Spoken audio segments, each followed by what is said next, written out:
Terry Martin changes plea to guilty in theft of The Wizard of Oz, ruby slippers. Duluth, Minn. A 76-year-old Grand Rapids man has changed his plea to guilty in connection to the theft of a pair of ruby slippers from the classic 1939 film, The Wizard of Oz. Time equals 400 Ms. greater than Terry Martin, 76, appeared in a Duluth federal courtroom on Friday. He is charged with one count of major artwork theft, accused of stealing the iconic shoes from the Judy Garland Museum in Grand Rapids back in 2005. Martin previously pleaded not guilty to the charge in June. His trial, which was scheduled to start this week, was delayed. Related. Stolen Wizard of Oz ruby slippers recovered after 13 years in court Friday. Martin admitted he used a small sledgehammer to break into the museum. He then used the tool to crack the case the slippers were in and take them. He said he didn't hear any alarm. He took off in his car and kept them in a trailer adjacent to his home. In 2005, he brought them to a jewelry fence, which is a criminal who buys and resells stolen goods. The fence informed him that the jewels were actually made of glass, and not real rubies. Martin said at some point, he gave the shoes to someone else.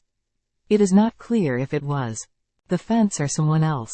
He says he had no contact with them after that. Martin is being represented by a public defender and had been released prior to the trial with conditions.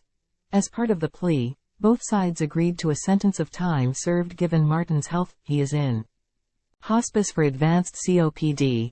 Related. Owner of Wizard of Oz ruby slippers says they're as pristine as before they were stolen. The judge will decide at sentencing if he will go along with the plea agreement or give another sentence. That should happen in the next few months.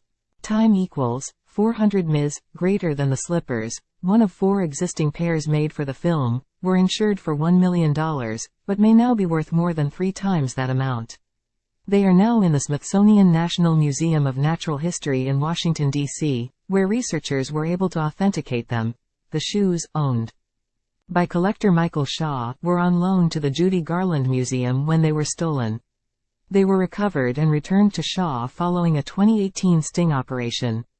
Shaw told investigators at the time that the slippers were as pristine as they were before the theft. According to the Judy Garland Museum, the star was born Frances Ethel Gum in Minnesota in 1922. She spent the first 4 years of her life in Grand Rapids before her vaudevillian family moved to Southern California. Note: the original air date of the video attached to this article is October 3, 2023, before Martin changed his plea.